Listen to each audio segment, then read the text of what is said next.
Main stage for the World of Warcraft Class Talent System panel. Enjoy the panel here on DirecTV. Welcome to the World of Warcraft Class Talent System panel. Your panelists are Greg Street and Tom Chilton.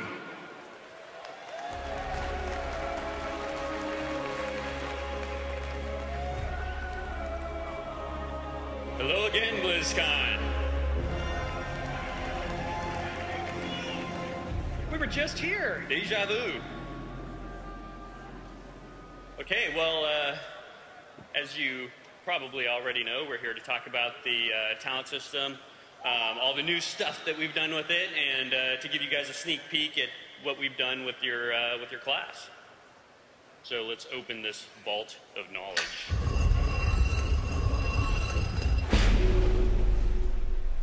Or vault of idiocy, whatever, you know. All right, so Talents 2.0. We spent a little bit of time talking about this in the preview panel, the World of Warcraft, Mists of Pandaria preview panel. But now we'd like to go into more depth, talk a little bit more, recap some of the philosophies, that sort of stuff, and then make our way through all the different classes. So, as you may realize by now, this represents a major change to the class talent trees. And it's really kind of a new phase of development for our talent system. The Cataclysm talent system was still very similar in a lot of ways to the original talent system, but we had these ideas in the back of our mind kind of, squeaking around that were telling us that we had bigger, better things to do with it. So the goal here is that you're standing next to another combat rogue, for example, and this combat rogue has different talents than you do. Whoa, wouldn't that be something? Holy crap. And they're not just an idiot, right? So, as I said before, character customization was the original point of talents in the first place. That's what we set out to do back in 2004, somewhere around, I don't know, I think it was around April or May of 2004 when we were talking about this. And that's what we kind of thought we were going to accomplish. But, over time, we've really seen that cookie-cutter builds have dominated the scene. And players have told us, we want more talent customization. We did the Cataclysm talent revamp with that kind of idea in mind, hoping to give players, more meaningful choices than they had before. But, really, while we made some improvements to how clean the system is and all that sort of thing, we still don't really feel like we delivered it on a level that players would really be happy with. So, time to do it over. So this new model is all about customization, making choices that are interesting and difficult choices. And so, when you look at a class now, the class is really going to be comprised of three things. And the first, of course, is your core class abilities. And these are abilities that are available to everybody of that character class, whether or not you're, arms or protection or fury, to take the warrior for an example. So, all warriors obviously learn heroic strike. It's like that today. It'll continue to be like that in this case. We also have spec abilities, and this is something that we're doing a lot more with than we did before. The spec abilities in today's game, as of Cataclysm, are just that one ability that you get, like Mortal Strike for picking arms. But now it translates into quite a few new things. And that can include abilities that are either currently core abilities, if they only make sense to really work out for a certain spec, or they could be old talents, or they could be the existing abilities that we have now. So in this case, for the warrior example, only arms warriors will be able to learn Slam. And finally, we have talents. And any warrior can pick from the same sets of talents. Now, what's very important to us is that players are making apples-to-apples comparisons about their talent choices, right? One of the things that we've learned over time is that if you put let's say, a survivability ability up next to a DPS ability, and you are playing a DPS, role, for example, let's say you're an arms warrior, which one are you more likely to pick? Gee, I wonder. I think I'll have to take the DPS ability. And that really saps the actual reality of choice from the decision. However, what we feel like is if we present you with three different options that are apples-to-apples comparisons, for example, three different survivability abilities, and say, here they are, here's three of them, they're all cool in different ways, pick one, then there's only so wrong you can go with that, right? It becomes more of a choice of your style of play, what abilities appeal to you more as a player, and those choices can really actually add up to being create a very different character once you look at your character overall. If we have DPS abilities in there, they'll be compared against other DPS abilities. So you'll be picking one of 3 different DPS abilities, or utility abilities, or mobility abilities, or survivability, all that kind of stuff. So in this case, it's crowd control. Throwdown would be put up against 2 other crowd control abilities. So you'd have to pick, well, which style crowd control suits you best? So here are a bunch of different warrior core abilities. Many of you are probably very familiar with these. Of note, Enrage is in there. So that's an example of a really significant talent for warriors that we don't want it to just go away. It's kind of a cool mechanic and all that. But now all warriors are going to have the passive Enrage. And at level 10, you'll still choose your spec. And so here's the warrior example. The warrior's going to choose between Arms, Fury, and Protection. And that's going to have a whole bunch of implications. So if you're the Fury warrior, here are the abilities that you would get at the different levels. And so that implies that these aren't necessarily abilities that you would get as Arms or as Protection. There may be a little bit of overlap when it's necessary and when it makes sense, but for the most part, these are very distinct. Like Flurry, for example. Because before, you didn't want to be that warrior that didn't pick Flurry, right? That wasn't really a choice, not if you were sane. So at level 15, you'll pick your first talent. And in this particular example, you're looking at the warrior and you're comparing 3 different mobility abilities against each other. Do I want Juggernaut? Do I want Double Time, which essentially allows you to use a charge twice in a row? Or do I want the Warbringer ability? So you're going to pick which mobility ability, in this case, makes the most sense for your character and your style of play and the things that you do. This guy picked Warbringer.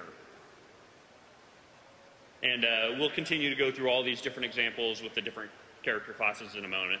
So some of the other philosophies that go along with this are that it gives you access to stuff that you could never really access before in terms of the combinations, right? So in the past, if you were, let's say you're a rogue, and let's say you've chosen subtlety, well, you kind of know that, well, I'm going to get Shadow Step as a subtlety rogue, and I'm going to have, preparation, I'm going to have that sort of thing. But you were never really able to combine an ability like that with an ability, let's say, like Killing Spree. And because these different talents are now going to be able to play against each other in the same tree, you'll be able to create all kinds of new combinations of the cool talents that there already are in the game that are really meaningful in ways that you never could before. And really that's at the crux of giving you guys a lot more control over your character, a lot more flexibility, and a lot more customization. Yeah! We'll also be adding several new overpowered feeling talents. So there's going to be new stuff in the different trees that you've never seen before. Also bear in mind as we go through these trees, as Greg said in the past, which is that don't make assumptions about the talents that you see in there in terms of how they operate today. A lot of these talents, once they're in this kind of system, they will change in terms of their cooldown or their duration or some of the details of their effects. That's because they aren't necessarily all layered on top of each other. In the past, we've had to essentially gimp some abilities because we had to worry about, well, first you can gouge the guy, and then you could kidney punch him, and then you could, blind him, and then you can do this, that, and the other. And when you layer all those mechanics on top of each other, we actually end up in a situation where sometimes we have to marginalize those abilities more and more. And so in a lot of cases, this opens up a lot of flexibility for us that we didn't have. And so as we're going through these also, if you don't see a beloved talent, don't worry. It's probably something we just gave to your spec or as a core ability or something like that. This is definitely, there's not an intent here to take away a whole bunch of awesome stuff. We're moving things around and putting them in places where they actually make for interesting choices. An example, all holy priests now have Circle of Healing. Woohoo! And hopefully you'll come away with this not feeling like they're mandatory talents. And every choice should be hard but fun. screenshot time. So rather than disappointing everybody by just walking off the stage, we're now just going to go through every freaking talent. So, Greg, take it away.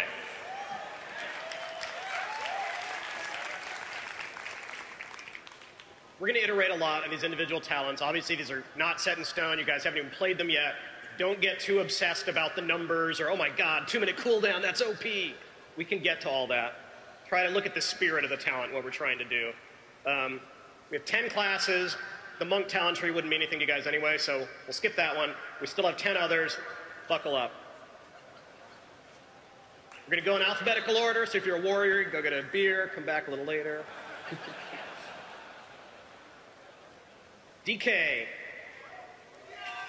First DK tier is all about diseases. Outbreak is a current ability. It's up against Roiling Blood, which lets your blood boil act like pestilence, and the return, by popular demand, of Corpse Explosion.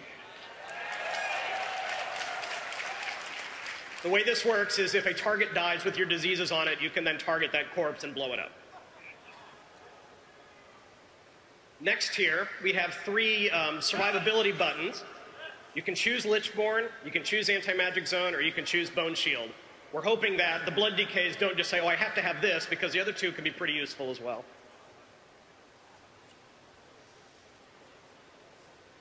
All right, level 45 is about movement and control. Death's Advance and Chilblains are current abilities that the DKs out there are probably familiar with. And then we have a new ability called Asphyxiate. You lift your target off the ground and strangle them. You'll see what we do with some of these talents is if you get Asphyxiate, it replaces Strangulate. It's kind of like a improved Strangulate. So you don't have both of them, you just have the more awesome version.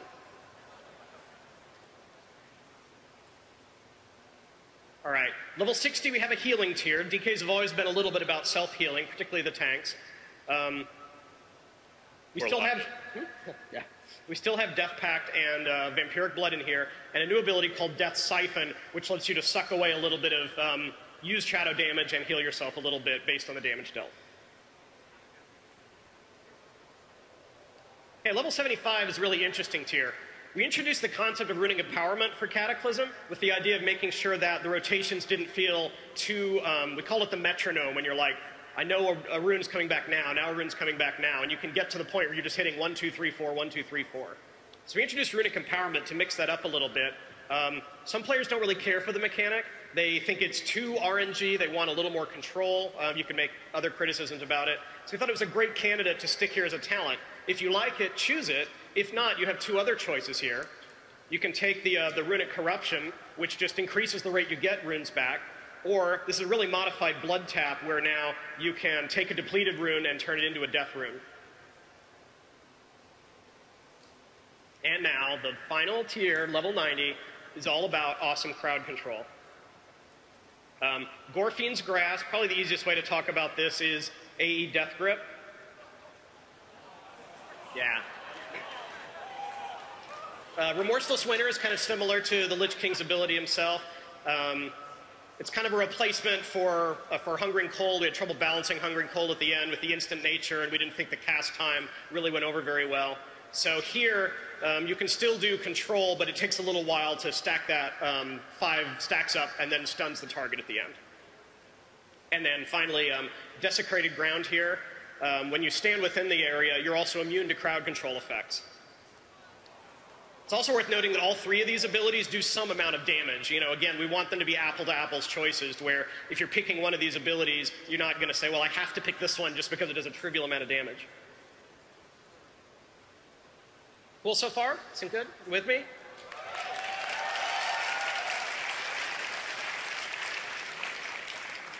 We're going to build a talent calculator. I'm sure many of you are going to go home and build talent calculators after this presentation. We'll hope to have something up on our website pretty soon where you can go and read all these tooltips. You don't have to furiously iPhone everything, but I'm sure you will anyway. The Druid.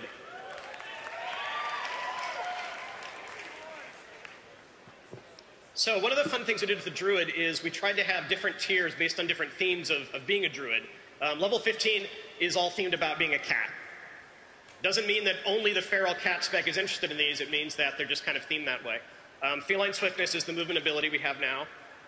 Displacer Beast is a really fun ability that lets you kind of move in a random direction and get out of any kind of dots that are on you at the time.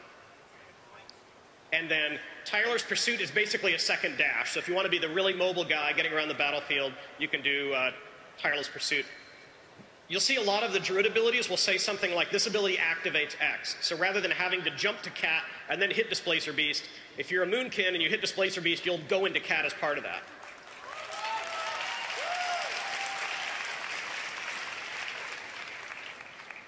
Okay, level 30 is kind of a healing tier. Rest of Druids are going to care a lot about this, but because the Druid's a hybrid class, we wanted the other specs to feel like they could do a little bit of healing as well, even if it's something they're using on themselves. So Nature Swiftness is your next spell is instant. It's pretty similar to what we have today.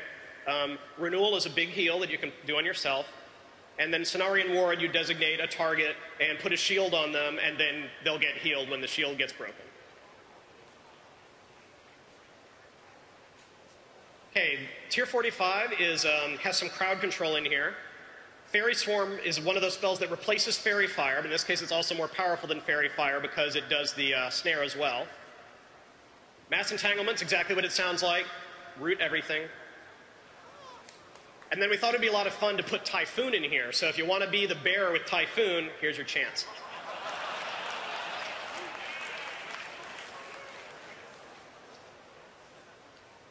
Level 60 is a pretty cool tier. What we did in this case is we said, let's take something cool that different talent trees have and make it available to everyone. So Wild Charge is a new version of Feral Charge. If you take this talent, you get a lot of different movement abilities, one for every different form you can go into. So if you're Bear, you get the Bear Charge. If you're Moonkin, you get the Moonkin Charge. The way Incarnation works is, depending on your spec, it activates a super powerful version of your spec. So if you like Tree of Life, this is where you get Tree of Life. If you want to say, I would like to be a cat that kind of turns into the super powered cat version, you can also pick this talent. There's super boomkin and everything in here. And then finally, Force of Nature. It's not just the 3 treants you know and love today, but the 3 treants do different things depending on your spec. We didn't want to have the gigantic tooltip here. It works a little bit like the Guardian of Ancient Kings, where there's a variant depending on each of the 4 Druid specs. Remember, there's 4 Druid specs now. All right. Obviously a bear theme. Demoralizing Shout and Demoralizing Roar was one of those abilities that we weren't sure the game really needed anymore. They were kind of just maintenance-y. The debuff wasn't that interesting. We thought, let's just get rid of them and focus the tank debuffs around the more interesting Thunderclap and Sunder and things like that. So this is not the Demoralizing Roar you have today. This Demoralizing Roar is actually CC and does a group disorient. Ursol's Vortex, it can be used in any shapeshift form, but it's bear themed and it pulls all the enemies to you in wind. And then Bear Hug is a really interesting kind of stun where you're a bear, you've grabbed the bad guy, they're stunned, but you have to sit there and keep stunning them. And if you walk away, they're gonna break out.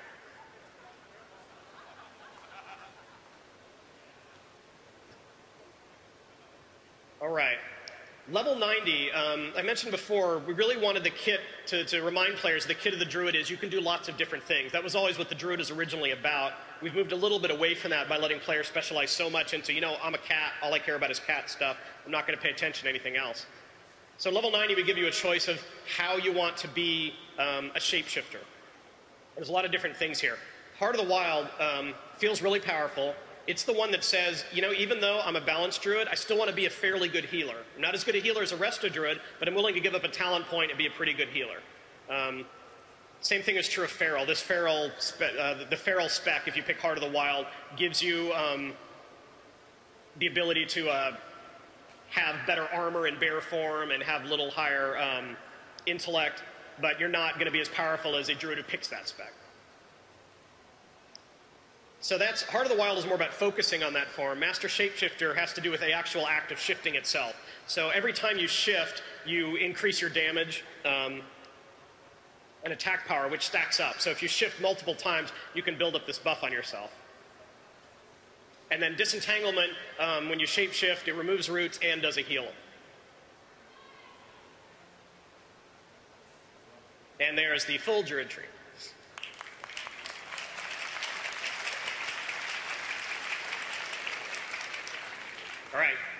Still with me? Still excited? Keep going? It's the Hunter. Okay, the top Hunter tier is about arrows and ammunition. This is something we've kind of flirted with a few times, and we think this is a great place to deliver it. You can have 3 different types of ammunition just by choosing the talent. The frozen arrows do the kind of thing that Frost usually does in our game. The arcane arrows restore focus, and then the venom-tipped arrows put a dot on. So again, hopefully it depends. It might depend a little bit on the situation you're in. If you're in PvP, maybe the arcane arrows look like a good choice, but gosh, having the ability to freeze or having that dot could be really attractive too. Level 30 is a crowd control tier. Silencing shot, wyvern sting, pretty much the abilities we have today. Intimidation is now here, and we went ahead and changed Beastmaster's level 10 ability to kill command, which has always kind of made sense. Level 45, it's all about how you want to use disengage. So every hunter will have something cool that happens when they disengage, and they choose it here. You can buff your movement speed, you can buff your kind of avoidance, or you can heal yourself after a disengage. Hunters have often asked for a self-heal, and here you can get a good one.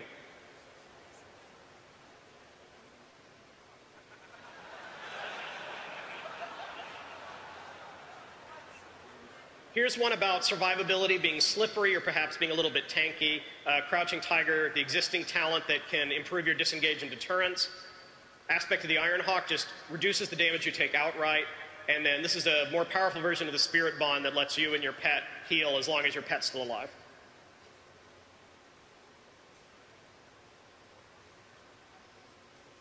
Okay, level 75 is about resources in 3 different ways. You have 2 clickies, Fervor, which gives you focus to you and your pet, Readiness, which finishes the cooldowns of your abilities, and then Thrill of the Hunt, which is just kind of a passive ability to get some focus back. So here's one of those opportunities. Some players really like having the active control. Some players would rather not have another button on their bar, and they're happy just to have it kind of happen over time, even if that means a little more RNG for them. So a great example of customization here. And then one thing we haven't seen a lot of yet in the Hunter tree are traps. So level 90 is all about your traps. Flash freeze, your freezing trap no longer has a cooldown. You can keep using it as much as you want. Black ice is a really interesting one. It increases the movement reduction speed of ice trap, but then it also improves your movement speed as long as you're moving through the trap. So it's kind of the buff nerf there.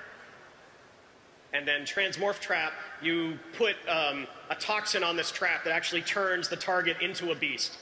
So imagine they work a little like Hex, where they're obviously not very powerful as long as they're a beast there. One other thing I wanted to mention about hunters, because I know the question will come up, is what happens to the pet talents? And the way we think we're going to handle that is we're going to let hunters choose any of the 3 specs for any pet. So you can have a ferocity, tenacity, or cunning pet. If you want to have a bear doing DPS, or you want to have a moth with you in the raid, you can do that and just choose, which one you want to, if you wanted to do the damage roll or the tanking roll.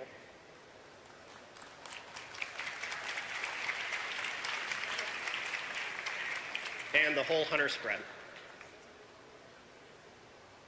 The mage. The mage is a great example of a class that works really well with this talent system because historically we always had a lot of the most fun abilities for crowd control, survivability, and utility in Frost, and then we always had trouble increasing their damage because they had so much utility here. So we figured it would be a lot of fun just to take the utility, put it throughout the talent tree, and then just let Frost do different types of damage, because obviously you're doing Frost damage here, than Arcane and Fire. In this Brave New World, Arcane Blast is Arcane only, Fireball is Fire only, and Frostbolt is Frost only. I know, it's crazy. So, level 15 is a very chilly tier. We have the existing Ring of Frost, which probably wins the award for the most levels jumped, all the way down to 15. It goes up against Cone of Cold, and this is the improved Cone of Cold version, so it also freezes. So the only Cone of Cold out there is the one that freezes, and you don't get just kind of the lame Cone of Cold without that. And then a new way of freezing, Frostjaw, which will silence and freeze a target.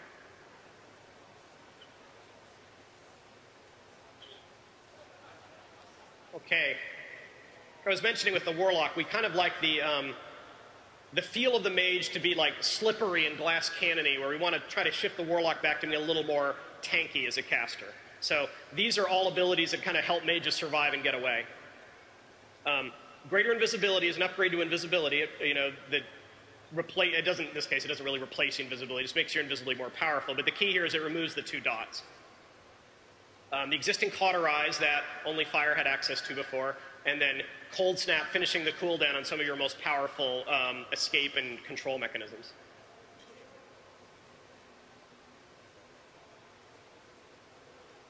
Okay, 45 tier is about movement. Presence of mind obviously allows you to get a fast spell off, instantly.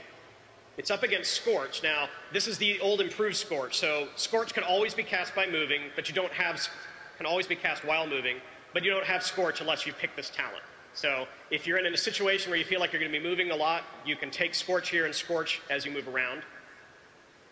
Arcane Flows is kind of a variant on that, where it lets you cast the next 2 spells while moving. So it's like a cooldown you pop, then while you're moving you can cast those 2 spells. You get to choose between Scorch or Arcane Flows.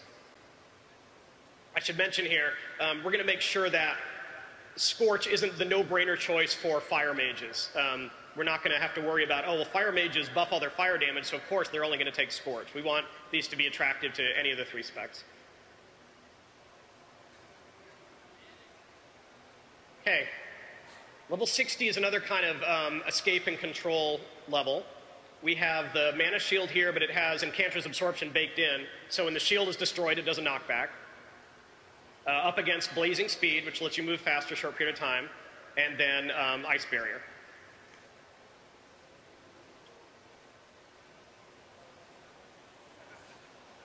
This is a fun tier. Polymorph's a signature mage spell, and as we've done with some of the other classes, we wanted to do something that was all focused on that spell. The way this works is Sickly Polymorph, they regenerate health slower. So you can polymorph someone who's pretty injured and they're not going to heal back quickly. Heavy Polymorph does a stun to the poly target. And Double Polymorph lets you have 2 sheep at once. Like I said, we really wanted these to feel like game changers. We wanted you to see a mage doing a double polymorph and be like, whoa, what's going on out here? I've never seen anything like this. And then crowd control at level 90. Mages are great at crowd control. Here you can have Blast Wave or Dragon's Breath, both of which do a little bit of damage as well, and then Slow. And there's the full mage tree.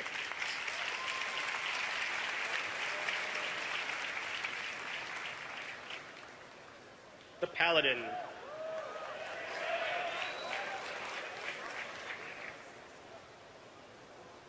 So at the top is a tier that's about movement, which I know sounds pretty crazy for Paladin. We totally redesigned Speed of Light. Now think of it as a sprint that also does some healing while you're sprinting. It's up against a modified Long Arm of the Law, so whenever you judge, you get a speed movement. We don't think we need to have the minimum range thing anymore, so judge makes you fast. And then this is a very different Pursuit of Justice, which gives you a 10% movement speed for every charge of Holy Power. So you can think about holding the Holy Power for a little bit so you can go fast, or using it because you need to use it on something else.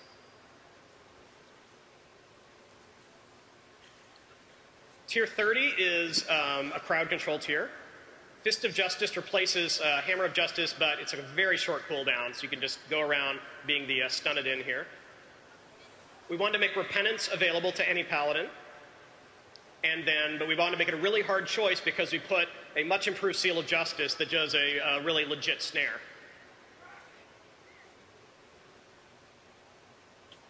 '45 is a survival tier. Hopefully it'll be a hard choice for the Prot Paladins, but there's good stuff in here for the other 2 as well. Blessed Life is the modification of the current talent that gives you Holy Power when you take damage. There's only direct damage, so just standing in an AE isn't going to flood you with Holy Power. Sacred Shield is the automatic defense mechanism when you get brought down low, and then Ardent Defender is the activated one. So again, you want to be active, take Ardent Defender. If you want to not have to worry about so many buttons, take Sacred Shield. Paladins heal. We wanted to have a healing tier. There's a very redesigned Selfless Healer, all about Flash of Light. One of the things we did is gave Flash of Light to all Paladins, but Holy Light, Divine Light are holy only. We figured if the other 2 Paladins really wanted to cast a heal, they would want to cast a fast heal, so we based it on Flash of Light. If you've read the tooltip by now, you can also see we've taken out the RNG here because it just stacks up to 2 times to then give you a 100% chance to have a free, powerful flash of light on someone. Eternal Glory is the existing talent, which gives you a chance not to use Holy Power in your heals. We threw in Light of Dawn here, since really now Word of Glory is the single target, Light of Dawn is the group target, and in this case, every Holy Paladin will have Light of Dawn. And then think of Holy Shield as a absorption version of Word of Glory. So not every Paladin will be able to have a shield, but if you want it, there's one right here. 75 is about utility. Veneration is a new idea where if you put down a consecration, your allies in the consecration are immune to movement impairing effects for a little bit of time. Acts of Sacrifice is the existing talent that lets you cleanse snares off of yourself and also reduces the cooldown in your hands a little bit. And then Clemency is a way to immediately finish the cooldown in your hands so that you can cast them again. Finally, level 90 is a really exciting tier that's about burst and cooldowns. A common complaint we get is cooldowns are cool, but Paladins have a little too many of them. So here we let you pick the way you want to do it. And I'll walk through these real quick. Holy Avenger, when you have Guardian of Ancient Kings out, your abilities don't cost Holy Power. Sanctified Wrath varies depending on your spec. For Holy, you can Holy Shock with no cooldown. For Prot, you can Judge with no cooldown. And for Ret, you can use Hammer of Wrath as you can today. We also put Divine Purpose in here. It's a fun talent for some Ret Paladins, but others get frustrated by the RNG. Here's a way to get Holy Power that's not so tied to the cooldown. Sometimes you'll have more Holy Power than others. And the full Paladin tree.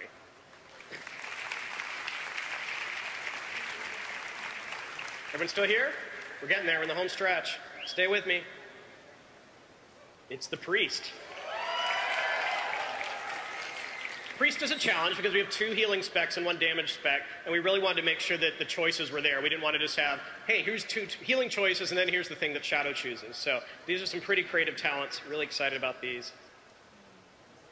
Level 15 is about control. We tried to let players recreate the existing builds they had, so if you just like Psychic Scream, take Psychic Scream and you're good. If you want to try something different, we have 2 new forms of crowd control in here. The Void Tendrils rise from the ground and can root all targets within an area.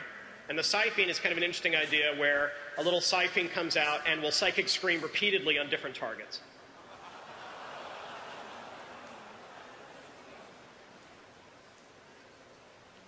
Level 30 is a fun tier that adds kind of a little wrinkle to some of your existing abilities. Body and Soul, the existing holy talent that increases movement speed after someone's been shielded.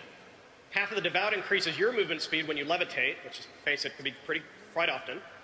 And then Phantasm, when you fade, you remove movement effects and give yourself a slight speed boost.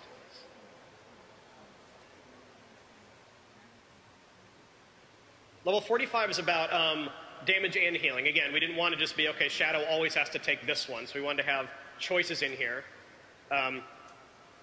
We have Surge of Light and Surge of Darkness, which is kind of the clear casting, and there's a different version for Shadow to make sure the damage still works. Divine Star fires a projectile out that does damage and healing, and then comes back and does damage and healing over the same path again. Never had a spell that works quite like this. Thought it'd be fun to try. And then Archangel. Evangelism is just a core ability now. Everyone will have it, so you don't have to worry about what that means. And then you can have the Archangel or the Dark Archangel to consume Evangelism or Shadow Orbs. Level 60 is about keeping the Priest alive. Anyone can have Desperate Prayer, just a big instant heal. Angelic Bulwark increases your shield when you shield yourself. And then Final Prayer is a passive where when you get hurt, without having to click an ability, you'll get a little bit of help.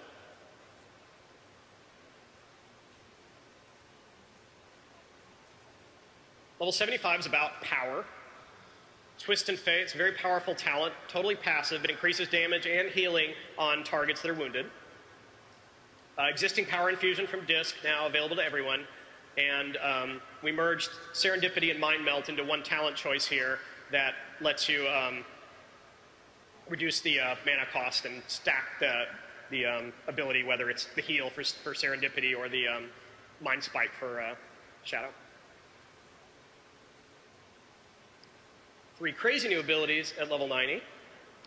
Vow of Unity, imagine that you designate a champion for a short period of time, and you can, when you heal that person, it heals you a little bit like a reverse beacon. Doesn't last the whole time, though. Void Shift's really crazy talent. Hopefully you can pull this off. It just swaps health percentage with your target. So That's all. No big deal. very simple, obviously a lot of ramifications. If the, the tank is at 50% and you're at 100%, you can swap that health and then quickly heal yourself up. I know, it's awesome. And then Vampiric Dominance is a greatly improved Vampiric Embrace. Shadow used to have this, this cool vibe of the self-healer, of the kind of passive heal the rest of your group. We thought by making you choose one of these 3 abilities, we could offer it in a more powerful version. So hopefully we'll see some more Vampiric Priest out there. But again, Holy or Disc could take this if they choose. And the Priest Tree.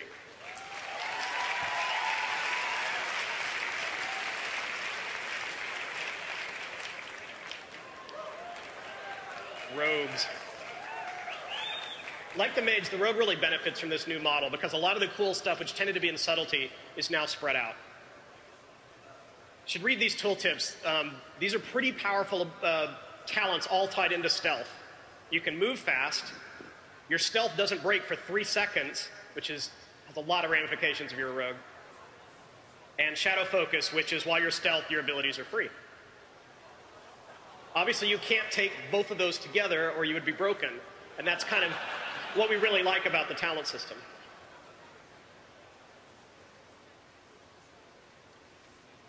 Level 30 is about control and survivability. This is the existing Deadly Throw with a nice movement speed debuff on it as well. The way Nerve Strike works is if you kidney shot or cheap shot someone, it also debuffs their damage for a short period of time. Obviously, the target has to be susceptible to kidney shot or cheap shot for that to work. And then this is the existing combat readiness where you can kind of build up resistance to someone who's trying to beat your face in with his Titan's Grip. 45 is about staying alive. Cheat Death is up against a new type of poison. We tried to introduce a few types of rogue poisons. Leeching Poison, as you beat on someone, it will heal you for a little bit of the damage dealt. And improved recuperate, which I think rogues are pretty familiar with. Level 60. Here's your Shadow Step as promised, but you'll have to choose it or Preparation. We went ahead and put the glyph part of Prep in here as well, so you get all of those abilities listed. Burst of Speed is exactly what it sounds like. It is a sprint on no cooldown that costs energy.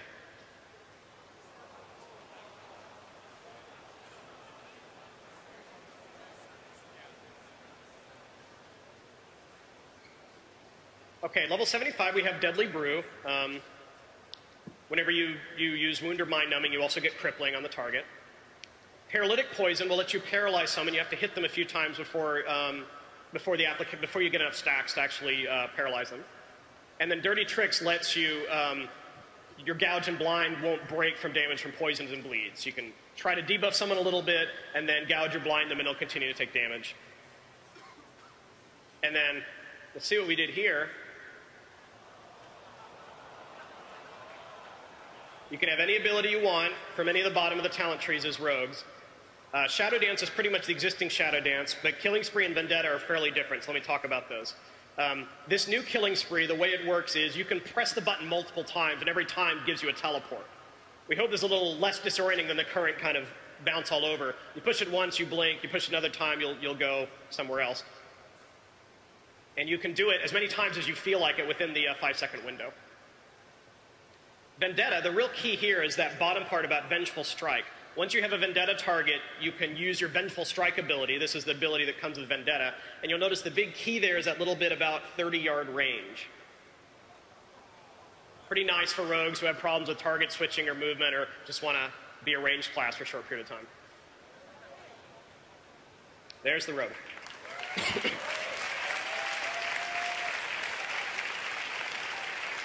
So you're starting to get it now and why we're so excited about this new talent model, why we think this is going to be a lot more fun to monkey around with your class and saying, you know, I'm a little bored of my current talents, I'm going to mix it up a little bit.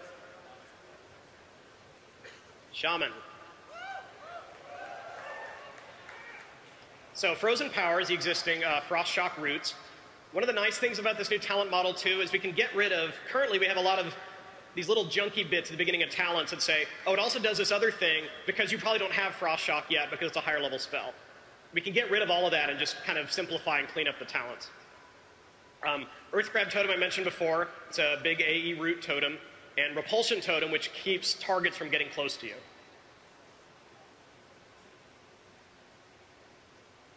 Level 30 is about survivability. The existing Nature's Guardian, which increases your health when you get hurt. Stone Bulwark is a new totem that you drop down to put a shield on you.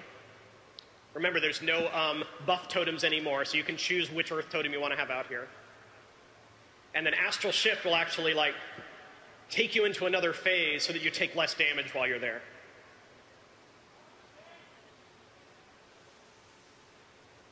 All right, let me explain Improved Ghost Wolf here. We went ahead and gave the instant Ghost Wolf to every shaman.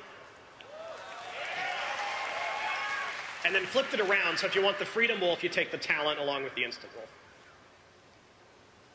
Windwalk will grant all your group immunity to movement impairing effects while it's out.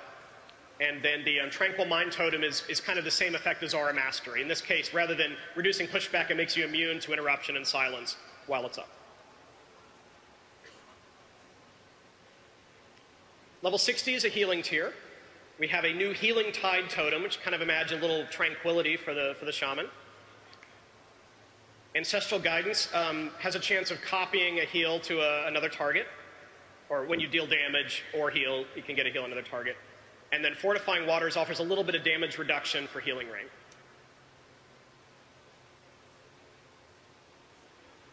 Level 75 is about burst for the most part. The key part of Elemental Mastery, don't worry so much about the activating the next Lightning Bolt or whatever. It's pretty much a self-bloodlust in addition to the normal one you have. Or Heroism if you're Alliance. Nature Swiftness is the activated version to give you a fast spell. It has a little bit of passive haste as well. And then Echo the Elements, you can kind of imagine this as your own personal Dragon Wrath. It has a chance to clone a spell that does the same thing. Level 90 is what we call a high concept tier. These are all about doing crazy things with your totems. So, Elemental Harmony lets you have multiple totems of the same kind. So if you want 3 Earth totems out at the same time, take Elemental Harmony. Totemic Restoration, if you replace or destroy a totem, it eats into its cooldown. So say you drop one of your raid cooldown totems, then you see someone else puts down Power Red Barrier, you quickly pull that totem back up and drop another totem, and then your Bulwark totem or whatever will be available again pretty quickly. And then finally, Totemic Projection lets you move your totems, but the coolest thing about this is you're not just moving them to you, you can decide I'm going to take these totems and throw them over there and put them there instead. So I love this tier because it's 3 super powerful things, and they're all going to feel really exciting, and you can kind of decide which one you want and mix them up over time.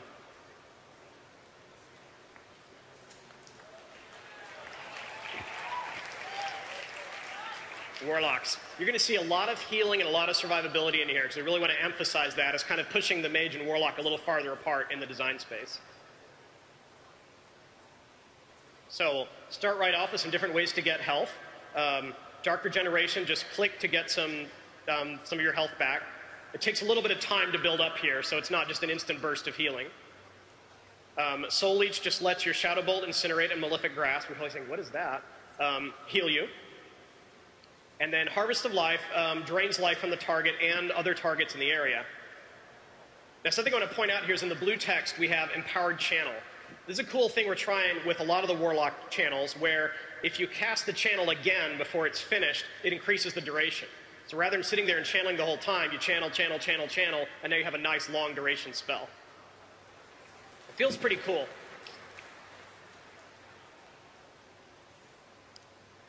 Okay, here are 3 different ways to control the bad guys. You can have an AE Fear or an AE Stun, or you can have Mortal Coil is a new design on Death Coil. It's not about doing damage, but it is about making them run away and healing yourself.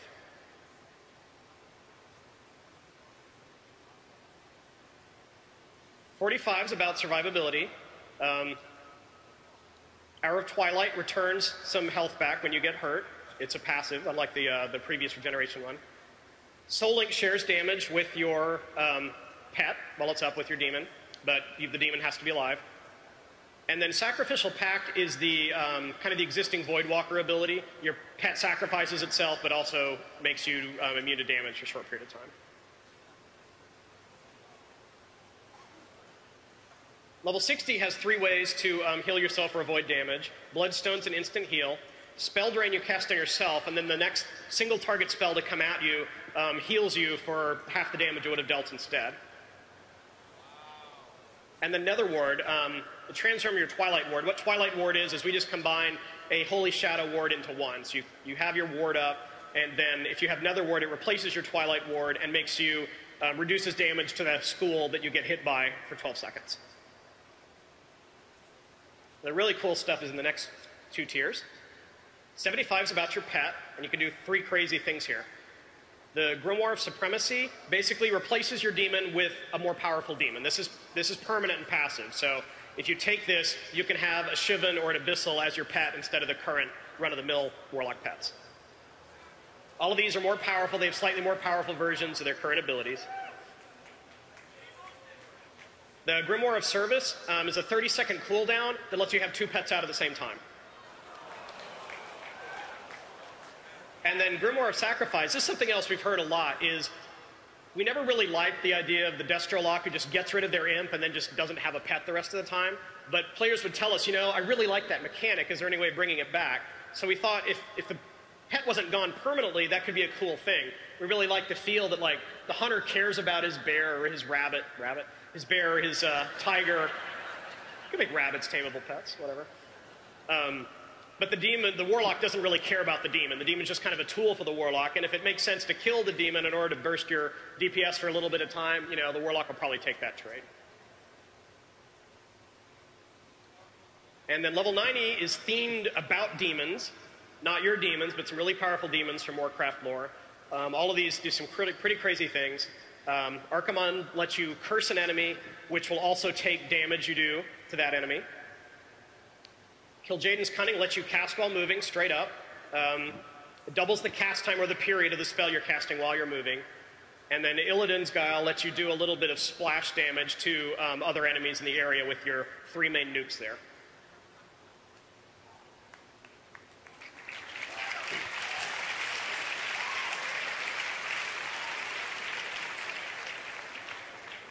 All right. Hopefully the Warriors are all back with their beer by now. So the first tier is the Charge tier. And the first thing I have to explain about what we did with Charge is we thought it was kind of lame that both Juggernaut and Warbringer were kind of the same talent that lets you use Charge in combat. So now Charge can just be used in any stance and in combat by any warrior.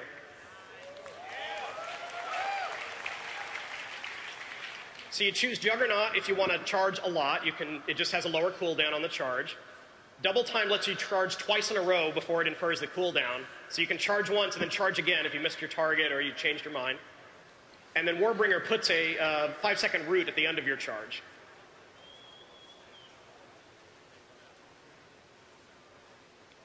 Tier 30 is about survival. We put Enraged Regeneration in here. Again, warriors have a lot of defensive cooldowns, and we thought we could make Enraged Regen a little more powerful if we made it a talent and made you choose it instead of the other 2. Second Wind we also combined with Blood Craze so that it's when you take a stun or an immobilize effect or you just take damage, you can regen some health and rage. And then we liked the idea of Impending Victory, but it never really was as cool as we thought it could be. So this basically turns Victory Rush into a core rotational ability. It adds a rage cost and a cooldown that you can use at any time.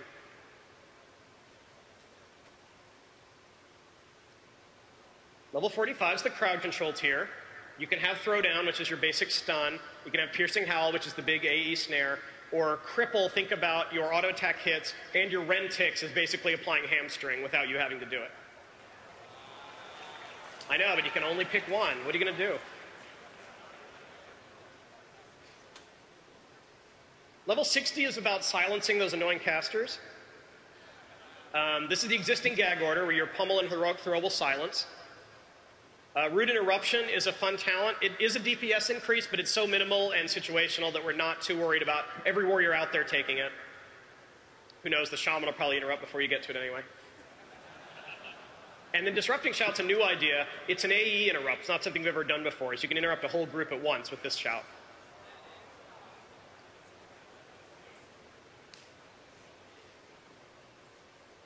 So level 75 is about a little bit of having fun with burst and resource management.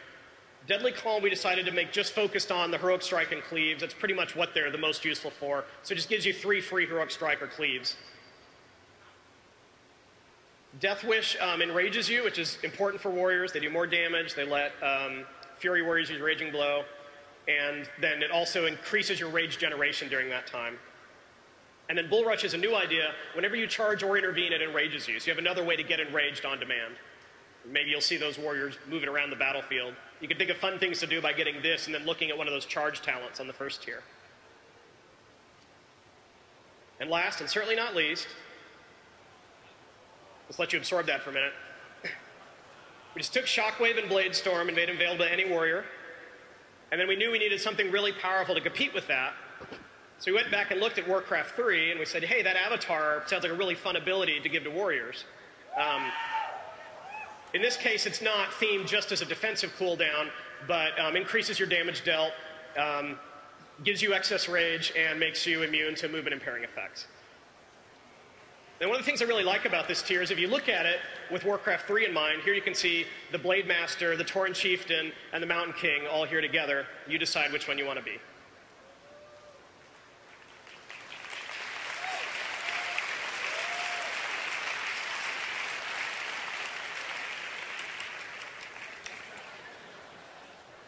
Change is scary, and we know one of the initial reactions to hearing this talent thing is, wow, I used to get talents like every level, and now I'm only getting a talent every 15 levels. There's so fewer choices. I only get 6 talents instead of the 70 I used to get back in Burning Crusade or something. We really want the quality of the choice to be more interesting than the quantity of the choice. We want to focus on very cool talents that make you feel like you're playing differently, you're doing things you could never do before, and less about, well, someone mathed out that this talent over here was a 2% DPS upgrade, so I'm only going to pick 2 out of 3 ranks here. And honestly, what I think most of us did was just go and tried to find someone with a good build rather than having fun experimenting ourselves. If you think about your current talent trees, just think about the class you play a lot for a minute, and there's some really cool talents in that tree. Most of those we're just going to give you for free now, so if you pick the right spec, you're going to get all that stuff anyway, and if some we're even going to elevate to the core class level. Then there's the really boring talents, the things that either no one took or were small DPS increases. I mean, you're glad to have them. More DPS or healing or survivability is always nice. They're not super compelling. You're not like, wow, I'm so glad I finally got this thing that made me have more armor. And then there are the actual fun talents, the talents that really felt like game changers. And that's what we want this new talent system to all be about. None of these are set in stone.